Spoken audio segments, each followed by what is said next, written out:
So good morning guys. तो चलिए start करते हैं आज के यानी कि 29 अक्टूबर के इंपॉर्टेंट करंट अफेयर्स को। तो इस प्रश्न में पूछ रहे हैं अभी हाल ही में अंडर 23 वर्ल्ड रेसलिंग चैंपियनशिप 2024 में भारत ने टोटल कितने मेडल जीते। तो आंसर होगा 9। तो हम बात कर रहे हैं अंडर 23 वर्ल्ड रेसलिंग चैंपियनशिप 2024 की, और ये हुआ कहाँ पे? अल्बानिया की कैपिटल तिराना में 21 से लेकर 27 अक्टूबर 2024 तक हुए, जिसमें भारत ने टोटल 9 मेडल जीते हैं। उसमें से 1 गोल्ड है, 1 सिल्वर है और 7 ब्रोंज मेडल है। इसमें पुरुष और महिला दोनों पहलवानों ने हिस्सा लिया था। और ये जो 1 गोल्ड आया ये कौन लेकर के आए हैं? उन खिलाड़ी का नाम है चिराग चिक्कारा। 57 किलोग्राम कैटेगरी में इन्होंने गोल्ड जीता है। और आप कह सकते हो कि इस अंडर 23 विश्व कुश्ती चैंपियनशिप 2024 में गोल्ड जीतने वाले वो तीसरे भारतीय पहलवान हैं। इनसे पहले दो कौन कौन खिलाड़ी हैं जो यहाँ पे गोल्ड ला चुके हैं? तो अमन सहरावत और ऋतिका हुड्डा, और अब बन गए चिराग चिक्कारा। अच्छा, ये जो चैंपियनशिप है इसका आयोजन कौन करता है, कौन ऑर्गेनाइज करता है? यूनाइटेड वर्ल्ड रेसलिंग के द्वारा इसका आयोजन किया जाता है, जिसकी स्थापना होती है 1921 में।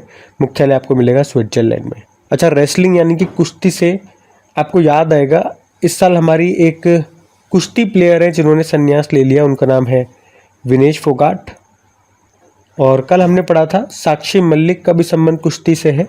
इनकी ऑटोबायोग्राफी भी आई है, उसका नाम क्या है? तो आंसर होगा विटनेस। तो ये भी ध्यान में रखना। अगला प्रश्न देखते हैं। फिर अगले प्रश्न में पूछ रहे हैं कि भाई राष्ट्रीय इन्फेंट्री दिवस ये कब मनाया गया? तो आंसर होगा 27 अक्टूबर को। तो राष्ट्रीय इन्फेंट्री दिवस यानी कि भारत में पैदल सेना दिवस, ये हर साल 27 अक्टूबर को ही मनाया जाता है। और अभी भारतीय सेना ने मणिपुर और नागालैंड में अपना 78 नंबर का इन्फेंट्री दिवस सेलिब्रेट किया। अच्छा, 27 अक्टूबर को ही क्यों? क्योंकि भारतीय सेना ने 27 अक्टूबर 1947 को श्रीनगर एयरफील्ड पर सिख रेजिमेंट की पहली बटालियन को मैदान में उतारा था। और क्यों उतारा था? पाकिस्तानी घुसपैठियों को खदेड़ने के लिए। आप कह सकते हो 1947 की लड़ाई स्वतंत्र भारत का पहला सफल सैन्य अभियान था। तो इसीलिए 27 अक्टूबर को हम ये राष्ट्रीय इन्फेंट्री दिवस के रूप में मनाते हैं। अच्छा, अगर आपसे पूछे कि भारत का पहला इन्फेंट्री म्यूजियम ये कहाँ पर बना है, ये भारत का पहला है और दुनिया का दूसरा है, तो इम्पोर्टेंट रहेगा नाम। ये इंदौर के महू में बना है। वैसे आर्मी डे हम 15 जनवरी को मनाते हैं, और एयरफोर्स डे 8 अक्टूबर को, और नौसेना दिवस नेवल डे ये 4 दिसंबर को होता है। वैसे डे वाला प्रश्न है, तो चलो अक्टूबर के जो भी इंपॉर्टेंट डेज है एक बार हम उनको रिवाइज करते हैं। तो देखो, 1 अक्टूबर को वृद्धजन दिवस मनाया, कॉफी डे और वेजिटेरियन डे था। 2 अक्टूबर को अंतर्राष्ट्रीय अहिंसा दिवस, स्वच्छ भारत दिवस। 4 अक्टूबर को विश्व पशु दिवस। 5 अक्टूबर को वर्ल्ड टीचर डे और राष्ट्रीय डॉल्फिन दिवस। 7 अक्टूबर को विश्व कपास दिवस। 8 अक्टूबर को एयरफोर्स डे भी होता है। 9 अक्टूबर को वर्ल्ड पोस्टल डे। 10 अक्टूबर को विश्व मानसिक स्वास्थ्य दिवस और नेशनल पोस्टल डे और वर्ल्ड साइट डे। 11 अक्टूबर को अंतर्राष्ट्रीय बालिका दिवस। 12 अक्टूबर को विश्व पक्षी प्रवासी दिवस, वर्ल्ड माइग्रेटरी बर्ड डे। 13 अक्टूबर को अंतर्राष्ट्रीय आपदा जोखिम न्यूनीकरण दिवस, और 13 अक्टूबर को ही स्तन कैंसर जागरूकता दिवस। 14 अक्टूबर को विश्व मानक दिवस। 15 अक्टूबर को विश्व छात्र दिवस, और 15 अक्टूबर को ही अंतर्राष्ट्रीय ग्रामीण महिला दिवस भी होता है। 16 अक्टूबर को वर्ल्ड एनेस्थीसिया डे और वर्ल्ड फूड डे। 17 अक्टूबर को गरीबी उन्मूलन के लिए अंतर्राष्ट्रीय दिवस। 20 अक्टूबर को विश्व सांख्यिकी दिवस, वर्ल्ड स्टैटिस्टिक डे। 21 अक्टूबर को विश्व आयोडीन अल्पता दिवस और राष्ट्र पुलिस स्मृति दिवस। फिर 24 अक्टूबर को एक तो संयुक्त राष्ट्र दिवस मनाया था, यूनाइटेड नेशन डे। विश्व विकास सूचना दिवस था, नेशनल फूड डे था और वर्ल्ड पोलियो डे भी था। तो ये थे अक्टूबर के अभी तक के सारे इंपॉर्टेंट डेज, हमने यहाँ पे एक बार रिवाइज कर लिए, ध्यान में रखना। अगला प्रश्न देखते हैं। फिर अगला प्रश्न रैंकिंग इंडेक्सेस वाला है कि विश्व न्याय परियोजना के रूल ऑफ लॉ सूचकांक में भारत कौन से स्थान पर है? तो इसका तो उत्तर हो जाएगा 79 नंबर पे। यहाँ पे कौन सा इंडेक्स है ये इंग्लिश में बोलोगे तो रूल ऑफ लॉ इंडेक्स, और इसको जारी किया है विश्व न्याय परियोजना, वर्ल्ड जस्टिस प्रोजेक्ट ने। और इसके अनुसार पहले स्थान पर डेनमार्क है इसमें, और भारत 79 नंबर पर है। मतलब किस देश में कानून यानी कि लॉ की स्थिति कैसी है, उसी के आधार पर ये रैंकिंग दी गई है तो पहले स्थान पे डेनमार्क को रखा है और भारत को 79 नंबर पे रखा है, ये ध्यान रखना है। अच्छा, अगर मैं आपसे पूछूं कि भारत के वर्तमान विधि मंत्री यानी कि कानून मंत्री जिनके पास स्वतंत्र प्रभार है वो कौन है? अर्जुन राम मेघवाल है।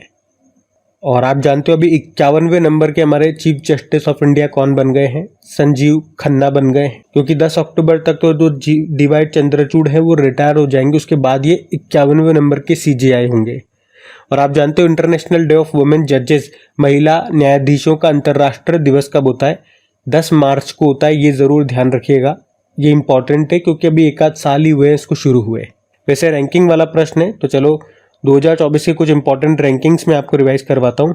जैसे कि अगर बात करते हैं ग्लोबल जेंडर गैप इंडेक्स की, तो भारत 129 नंबर पे था, टॉप पे आइसलैंड था, वर्ल्ड इकोनॉमिक फोरम ने जारी किया था।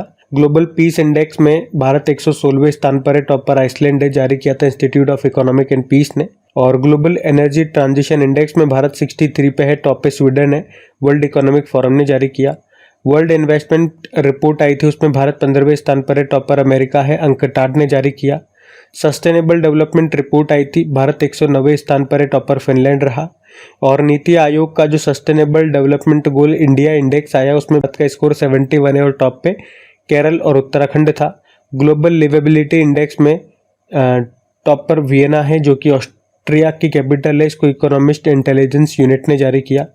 प्राइम ग्लोबल सिटीज इंडेक्स में टॉप पर मनीला है, फिर मुंबई रहा, फिर दिल्ली रहा था, नाइट फ्रैंक ने जारी किया था।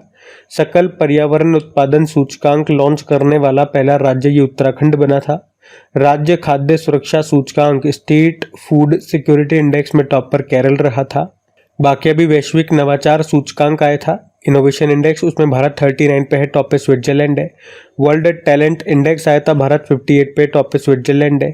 एशिया पावर इंडेक्स आया था, भारत तीसरे स्थान पर है, टॉप पर अमेरिका है, फिर चाइना है। शहरी शासन सूचकांक अर्बन गवर्नेंस इंडेक्स आया, टॉप पर केरल है।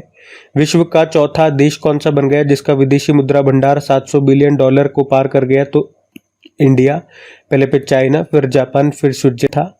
एशिया पावर इंडेक्स ये हमने पढ़ लिया ऊपर। ग्लोबल हंगर इंडेक्स में भारत 105वें स्थान पर है। World GNI ranking gross national income ranking में भारत 150वें स्थान पर है, टॉप पे बरमूडा है। वैश्विक बहुआयामी गरीबी सूचकांक 2024 के अनुसार अत्यंत गरीबों की संख्या के मामले में टॉप देश भारत को बताया गया, यूनाइटेड नेशन डेवलपमेंट प्रोग्राम ने इसको जारी किया था। तो ये कुछ इंपॉर्टेंट इंडेक्सेस हमने रिवाइज करे, ध्यान में रखना। अगला प्रश्न देखते हैं। फिर अगले प्रश्न में पूछ रहे, हाल ही में मिस ग्रैंड इंटरनेशनल का खिताब जीतने वाली पहली भारतीय कौन बन गई हैं? तो आंसर होगा रचेल गुप्ता। तो पंजाब के जालंधर की रहने वाली हैं रचेल गुप्ता, जिन्होंने मिस ग्रैंड इंटरनेशनल का खिताब जीत करके इतिहास रच दिया है, क्योंकि वो ये खिताब जीतने वाली पहली भारतीय बन गई है, इसलिए भी प्रश्न इंपॉर्टेंट है। और इस प्रतियोगिता का आयोजन हुआ था थाईलैंड में। अच्छा, इसी तरह से कुछ और नाम मैं आपको याद दिलाता हूं, जैसे कि मिस वर्ल्ड 2024 का खिताब जीता था क्रिस्टिना प्रेस्कोवा ने, चेक रिपब्लिक से है। मिस यूनिवर्स 2023 का खिताब सेनिस पलासियो ने जीता, निकारागुआ से है। मिस यूनिवर्स 2024 भी याद रखो, ये इस साल होगा, 73rd नंबर का एडिशन होगा, कहाँ पे? मैक्सिको में। और मिस इंडिया वर्ल्ड वाइड 2024 अभी हुआ था, ध्रुवी पटेल विजेता रही थी। मिस यूनिवर्स इंडिया 2024 इसमें विजेता रही थी रिया सांगी, गुजरात से है। और मिस इंडिया 2024 निकिता पोरवाल विजेता रही थी, जो कि उज्जैन से है। और मिस AI 2024 का खिताब जीता था केंजा लेली ने, ये मोरक्को से है। तो ये नाम हमने पढ़े थे, ध्यान में रखना। अगला प्रश्न देखते हैं। फिर अगले प्रश्न में पूछ रहे, अभी हाल ही में प्रधानमंत्री नरेंद्र मोदी और स्पेन के प्रधानमंत्री ने मिल करके कहाँ पर टाटा एयरक्राफ्ट कॉम्प्लेक्स का उद्घाटन किया? तो आंसर होगा गुजरात में। एक्चुअली में अभी स्पेन के प्रधानमंत्री पेड्रो सांचेज ये भारत की यात्रा पर थे, 3 दिनों की यात्रा पर आए थे और ये उनकी पहली भारत यात्रा थी। तो यहाँ पे प्रधानमंत्री नरेंद्र मोदी और पेड्रो सांचेज जो कि स्पेन के प्रधानमंत्री हैं, उन दोनों ने मिलकर के गुजरात के वडोदरा में स्थित टाटा एडवांस्ड सिस्टम्स लिमिटेड की टाटा एयरक्राफ्ट कॉम्प्लेक्स का उद्घाटन किया। अब यहाँ पर क्या होगा, देखो भारत जो है इसने स्पेन के साथ 56 C-295 परिवहन विमान के लिए समझौता किया था। तो 16 विमान तो स्पेन से ही बन करके आएंगे। स्पेन की एक कंपनी है एयरबस कंपनी, वो स्पेन से ही ये 16 विमान बना करके भारत को देगी। और बचे हुए जो 40 विमान हैं वो यहीं भारत में बनेंगे। कहाँ पर? इसी टाटा एयरक्राफ्ट कॉम्प्लेक्स में। उसके लिए एयरबस और ये टाटा पहले ही समझौता कर चुके हैं, तो उनका निर्माण भारत में किया जाएगा। तो आप कह सकते हो कि इसी कॉम्प्लेक्स में इन विमानों का निर्माण, परीक्षण, रखरखाव, मेंटेनेंस वगैरह से संबंधित जो भी सारा काम होगा वो यहीं पे संभाला जाएगा। आप यूँ भी कह सकते हो कि यह भारत की पहली निजी क्षेत्र की असेंबली लाइन होगी। ऐसा क्यों कह रहा हूँ? क्योंकि अभी तक सैन्य विमानों का निर्माण ये भारत की सरकारी कंपनियों के द्वारा ही किया जा रहा था, जैसे कि हिंदुस्तान एरोनॉटिकल लिमिटेड वगैरह ये करती थी, लेकिन पहली बार कोई प्राइवेट कंपनी ये जिम्मा संभाल रही। अच्छा, हमने जो स्पेन के साथ ये 56 C-295 परिवहन विमान के लिए समझौता किया था, कितने रुपए में किया था? 21,935 करोड़ रुपीस में। और जब ये 56 C-295 विमान ये भारत को मिल जाएंगे तो भारत ये दुनिया में C-295 विमानों का सबसे बड़ा संचालक देश बन जाएगा। वैसे एयरबस कंपनी ने, आपको बता दूं, भारत और दक्षिण एशिया में अपना नया मुख्यालय और प्रशिक्षण केंद्र भी खोला है NCR में। कुछ दिन पहले ही हमने पढ़ा था। और एयरबस ये 2026 तक लॉन्च करेगा पहला मेड इन इंडिया H-125 विमान टाटा के साथ मिलकर के ही। तो एयरबस से संबंधित ये 2 प्रश्न और एक्स्ट्रा मैंने आपको बताया, ध्यान में रखना। अगला प्रश्न देखते हैं। फिर अगले प्रश्न में पूछ रहे हैं कि हाल ही में छठे ACC men's emerging teams Asia cup 2024 को किसने जीता है? तो आंसर होगा अफगानिस्तान A टीम ने। तो ACC men's T20 emerging teams Asia cup 2024 की हम बात कर रहे हैं। इस बार ये इसका छठा एडिशन था। 18 से लेकर 27 अक्टूबर 2024 तक हुआ। कहाँ पे? ओमान में। और इसको जीत लिया अफगानिस्तान A टीम ने। पहली बार ये जीता, इसका पहला टाइटल है। यहाँ पे अफगानिस्तान की टीम ने किसे हराया? श्रीलंका की टीम को। तो हारा कौन या रनर अप कौन रहा? श्रीलंका A टीम रही है। और इसमें player of the series Sediqullah Atal रहे अफगानिस्तान के, और player of the match Allah Mohammad Ghazanfar रहे अफगानिस्तान के। अच्छा, ये पहली बार था जब ACC पुरुष emerging team Asia cup T20 format में हुआ, वरना पहले ये 50 ओवर के फॉर्मेट में होता था। और यहाँ पे जो भारत की टीम थी उसके कप्तान थे तिलक वर्मा। इसका जो पहला एडिशन था वो 2013 में हुआ था सिंगापुर में, उसको भारत ने जीता था, पाकिस्तान को हराया था। और इस बार जो हुआ 2024 में, ये छठा एडिशन है, ओमान में हुआ। अफगानिस्तान ने जीत लिया, श्रीलंका को हराया। आयोजन कौन करता है? एशियन क्रिकेट काउंसिल ACC, जिसकी स्थापना होती है 1983 में, और हेडक्वार्टर मिलेगा कोलंबो श्रीलंका में। और हेड है जिसके कौन? जय शाह, आपको पता ही है जय शाह। ये वर्तमान में BCCI के सचिव भी हैं और इस साल के एंड तक ये इंटरनेशनल क्रिकेट काउंसिल के CEO बन जाएंगे। अच्छा, इसी तरह से क्रिकेट से संबंधित कुछ टूर्नामेंट्स, चैंपियनशिप में आपको रिवाइज कराऊं।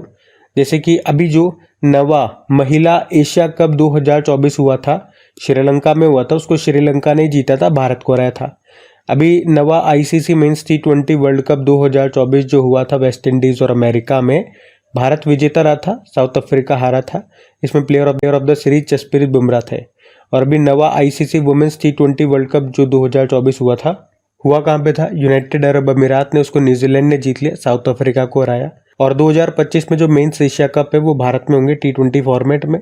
और 2027 वाले जो मेंस एशिया कप है वो बांग्लादेश में होंगे वनडे फॉर्मेट में। रणजी ट्रॉफी 2023-24 को मुंबई ने जीत लिया, विदर्भ को हराया। और ईरानी कप 2024 को भी मुंबई ने जीता, शेष भारत को हराया। बाकी ये इस साल के एंड तक या जनवरी 2025 में एशियन क्रिकेट काउंसिल के नए हेड बन जाएंगे मोहसिन नकवी, ये पाकिस्तान क्रिकेट बोर्ड के हैं अध्यक्ष। और ICC के अध्यक्ष जय शाह बन जाएंगे, मैंने आपको बता ही दिया। तो ध्यान रखना ये पॉइंट्स। अगला प्रश्न देखते हैं। फिर अगले प्रश्न में पूछ रहे हैं कि अभी हाल ही में ग्लोबल फाइनेंस पत्रिका ने दुनिया का टॉप सेंट्रल बैंकर किसे चुना है? तो आंसर होगा शक्तिकांत दास को। तो RBI के 25वें गवर्नर है, आप जानते हो, शक्तिकांत दास, जिनको अभी अमेरिका की ग्लोबल फाइनेंस मैगजीन है उसने लगातार दूसरे साल दुनिया का टॉप सेंट्रल बैंकर चुना है। उन्हें इस सेंट्रल बैंक रिपोर्ट कार्ड 2024 में एक बार फिर A+ ग्रेड मिला है। और उन्हें ये सम्मान क्यों मिला? क्योंकि उन्हें महंगाई पर कंट्रोल करने, इकोनॉमिक ग्रोथ बरकरार रखने और करेंसी में स्टेबिलिटी और ब्याज दरों पर कंट्रोल करने के लिए ये सम्मान दिया गया है। और उनसे संबंधित एक पॉइंट मैं आपको और बता दूं, पिछले साल लंदन में सेंट्रल बैंकिंग अवार्ड्स 2023 में गवर्नर ऑफ द ईयर का अवार्ड भी उनको मिला था, तो ध्यान रखना उनका नाम। बाकी आरबीआई की बात करें, देखो आरबीआई की बात करें, स्थापना होती है 1 अप्रैल 1935 में, हेडक्वार्टर इसका मुंबई में है और आरबीआई की स्थापना होती है यंग हिल्टन आयोग की सिफारिश पे। इसका नेशनलाइजेशन राष्ट्रीयकरण 1 जनवरी 1949 को होता है गवर्नर शक्तिकांत दास है 25वें नंबर के। पहले British governor sir Osborne Smith थे और पहले इंडियन गवर्नर सीडी देशमुख।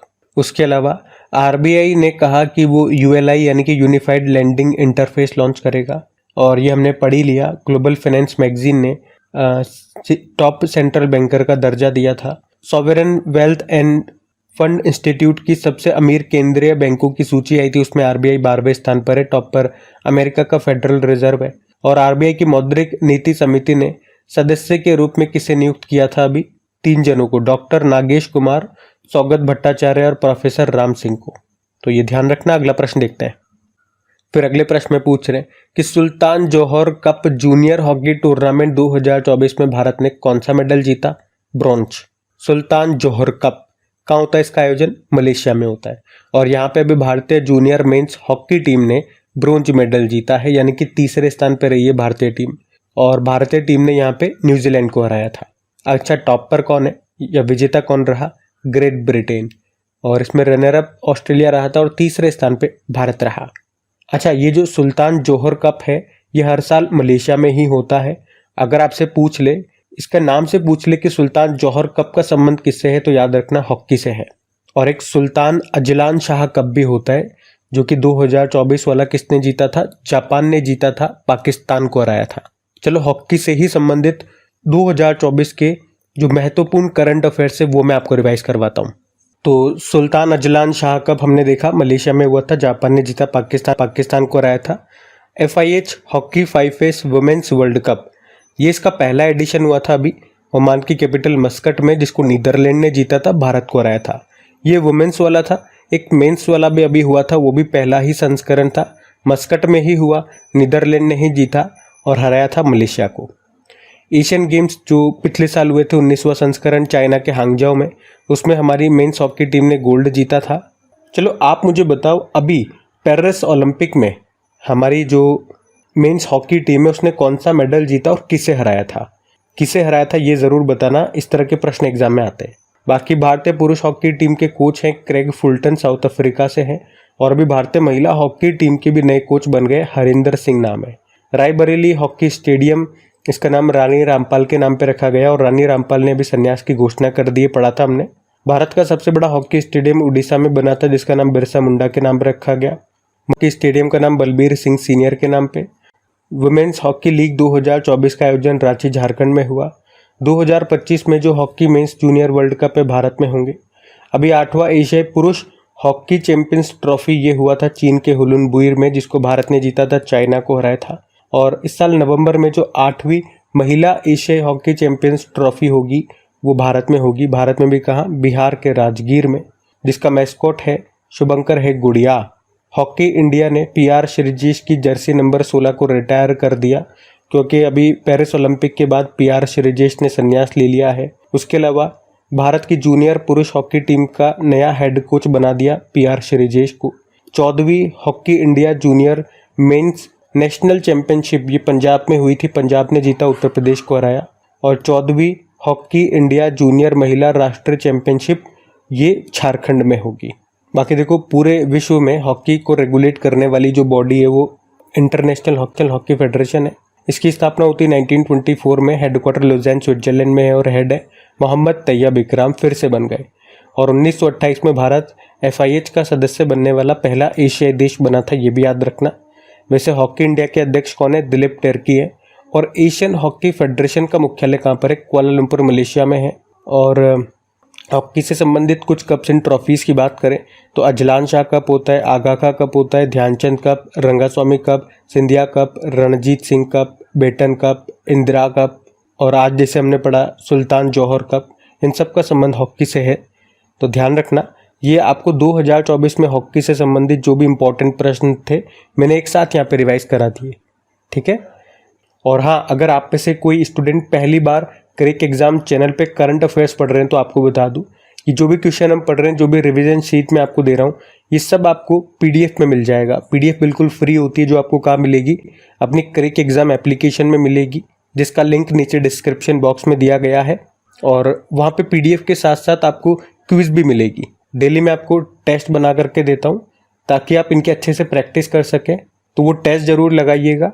बाकी स्टूडेंट्स के साथ आपको आपकी रैंकिंग भी पता लगेगी, क्योंकि वहाँ पे आपने जो सही आंसर लगाया, कितनी देर में लगाया है, वो टाइम भी इम्पॉर्टेंट करता है और उसी के अकॉर्डिंग आपकी रैंकिंग सेट होती है। तो डेली टेस्ट लगाइए, रिवीजन करते रहिए। बाकी अगर सेशन पसंद आए तो वीडियोस को और मुझे सपोर्ट ज़रूर कीजिएगा, इसे अपने दोस्तों के साथ में शेयर करके। और वीडियो को लाइक नहीं करा तो लाइक ज़रूर कर दीजिएगा। आज की वीडियो के लाइक का टारगेट रखते हैं 5000 लाइक का, तो अपना कीमती लाइक ज़रूर दीजिएगा। अभी हम अगला प्रश्न देखते हैं। फिर अगले प्रश्न में पूछ रहे हैं कि हाल ही में सुकांत कदम ने जापान पैरा बैडमिंटन इंटरनेशनल में कौन सा मेडल जीता? तो आंसर होगा गोल्ड और सिल्वर, यानी कि ऑप्शन डी इसका सही उत्तर होगा। तो भारत के स्टार पैरा शटलर हैं, शटलर मतलब टेबल टेनिस प्लेयर है, पैरा टेबल टेनिस प्लेयर, नाम है सुकांत कदम। और इन्होंने भी जापान पैरा बैडमिंटन इंटरनेशनल 2024 में गोल्ड और सिल्वर जीता है।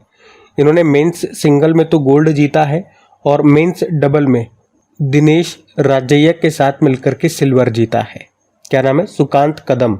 अच्छा, यहाँ पे बैडमिंटन से संबंधित कुछ प्रश्न मैं आपको रिवाइज करवाऊँ तो अभी बॉन इंटरनेशनल बैडमिंटन टूर्नामेंट जो कि जर्मनी में हुआ था, उसमें वुमेन्स सिंगल ने तन्वी शर्मा विजेता रही थी। BWF मलेशिया मास्टर्स 2024 में मेंस सिंगल में विक्टर एक्सेल्सन विजेता रहे थे, जो कि डेनमार्क से हैं। और वुमेन्स सिंगल में वांग जी यी जो चाइना की वो विजेता रही थी, और इसमें रनरअप रही थी PV सिंधु। सात्विक साईराज रंकीरेड्डी और चिराग शेट्टी की बात करें, अभी फ्रेंच ओपन में मेंस डबल का खिताब जीता, थाईलैंड ओपन में मेंस डबल का खिताब जीता। बाकी आप जानते ही हो 2023 का मेजर ध्यानचंद खेल रत्न पुरस्कार इन्हीं जोड़ी को मिला था। और बैडमिंटन एशिया टीम चैंपियनशिप 2024 जो कि मलेशिया में हुआ था, उसमें इंडियन वुमेन्स टीम ने गोल्ड जीता था। 2025 में BWF world junior badminton championship ये गुवाहाटी में होगा, असम के गुवाहाटी में। साई प्रणीत का नाम पता है, बैडमिंटन प्लेयर है हमारे, लेकिन रिटायरमेंट ले लिया। और जापान के एक बैडमिंटन प्लेयर है केंटो मोमोटा, बड़े फेमस हैं, इन्होंने भी रिटायरमेंट ले लिया। 2024 में जो थॉमस कप हुआ था, थॉमस कप याद रखना ये पुरुषों का बैडमिंटन टूर्नामेंट है, इसको चाइना ने जीता, इंडोनेशिया को हराया था। और उबेर कप ये महिलाओं का बैडमिंटन टूर्नामेंट होता है, इसको भी चाइना ने जीता, इंडोनेशिया को हराया था। तो याद रखना आसान रहेगा आपके लिए।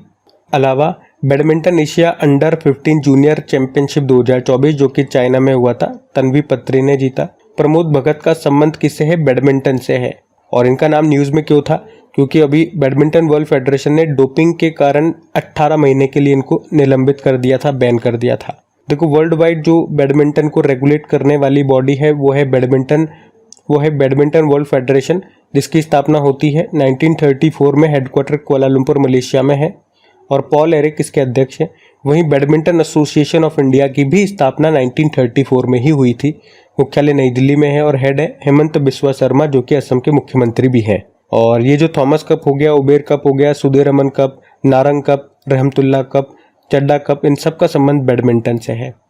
तो बैडमिंटन से संबंधित ये सारे प्रश्न ध्यान में रखिएगा। अगला प्रश्न देखते हैं। फिर अगला प्रश्न बुक से है कि अभी launch Ratan Tata a life, इसके लेखक कौन है? तो आंसर होगा थॉमस मैथ्यू है। तो बुक का नाम है रतन टाटा अ लाइफ और इसको लिखा है थॉमस मैथ्यू ने, जो कि पूर्व IPS अधिकारी हैं। ये बुक रतन टाटा जी के ऊपर है, उनसे जुड़े महत्वपूर्ण जो उनके जीवन के किस्से हैं उसके बारे में इस बुक में बताया गया है। और ऐसा नहीं है बुक मैं आपको पहली बार बता रहा हूँ, ये बुक वैसे तो मैं आपको अगर देखोगे ना आप, वैसे इतने लंबे समय से मुझसे कोई करंट अफेयर से शायद आप में से नहीं जुड़ रहे होंगे, तो 2-2.5 साल पहले भी इस बुक के बारे में मैंने आपसे चर्चा की थी, जब इसकी घोषणा हुई थी, जब ये चर्चा में रही थी। और अभी कुछ दिन पहले जब इनका निधन हुआ था रतन टाटा जी का, तब भी मैंने आपको बताया था। और अभी ये लॉन्च कर दी गई है फाइनली, तो एक बार फिर से ये न्यूज़ में बनी हुई है, तो एक बार फिर मैं आपको बता रहा हूँ। सिंपल से याद रखेंगे बुक का नाम क्या है और किसने लिखा है, थॉमस मैथ्यू ने। आपको पता है रतन टाटा जी का भी 9 अक्टूबर को निधन हो गया था और इससे संबंधित कुछ प्रश्न है वो शीट मैंने आपके सामने रख दी है। जैसे कि पुरस्कारों की बात करें तो पद्म विभूषण 2008 में मिला था, पद्म भूषण 2000 में। महाराष्ट्र सरकार ने पिछले साल उद्योग रत्न से सम्मानित किया। असम का सर्वोच्च सम्मान उनको असम वैभव मिल चुका है। अभी 2024 में पीवी नरसिम्हा राव अवार्ड मिला था। अभी 2024 में ही 2021 का किस मानवतावादी पुरस्कार भी दिया गया। बाकी ये विदेशों से कुछ पुरस्कार उनको मिले थे। अभी लेटेस्ट 2023 में ऑस्ट्रेलिया ने दिया था, तो ये भी ध्यान रखना। वैसे बुक्स वाला प्रश्न है, तो अभी 2024 की कुछ इंपॉर्टेंट बुक्स मैं आपको रिवाइज करवाऊँ तो Modi governance triumph reshaping India's path to prosperity, इसको लिखा तरुण चुग ने। The scientist entrepreneur empowering millions of women, Kalpana Shankar ने लिखा, जिसको लॉन्च किया सौम्या स्वामीनाथन ने। भीम सिंह ने भारत के 75 महान क्रांतिकारी नाम से बुक लिखी। परिमल नाथवानी ने कॉल ऑफ द गिर नाम से बुक लिखी। Professor KV Subramanian India @100 envisioning tomorrow's economic powerhouse नाम से बुक लिखी। Doctor R Bala Subramanyam power within the leadership legacy of Narendra Modi नाम से बुक लिखी। Kuldeep Gupta from oil to lithium navigating the future of energy नाम से बुक लिखी। अनिल रतूड़ी खाकी में स्थित प्रज्ञा नाम से बुक लिखी। Mother Mary comes to me Arundhati Roy का मेमोयर है ये अगले साल लॉन्च होगा। बॉब वुडवर्ड वॉर नाम से बुक लिखी है और पॉलिटिक्स के 5 दशक सुशील कुमार शिंदे ने इसको लिखा है, तो ये भी ध्यान में रखना। तो आज के करंट अफेयर्स यहीं पे समाप्त करते हैं। एक बार फिर से याद दिलाऊंगा, अगर अभी तक आपने सेशन को प्लीज़ लाइक नहीं किया तो लाइक कर दीजिएगा, शेयर ज़रूर कीजिएगा अपने स्टडी ग्रुप में दोस्तों के साथ में। बाकी क्विज और पीडीएफ के बारे में मैंने आपको बता ही दिया। चलो अभी कल के करंट अफेयर्स का हम क्विक रिवीजन करते हैं और सेशन एंड करते हैं।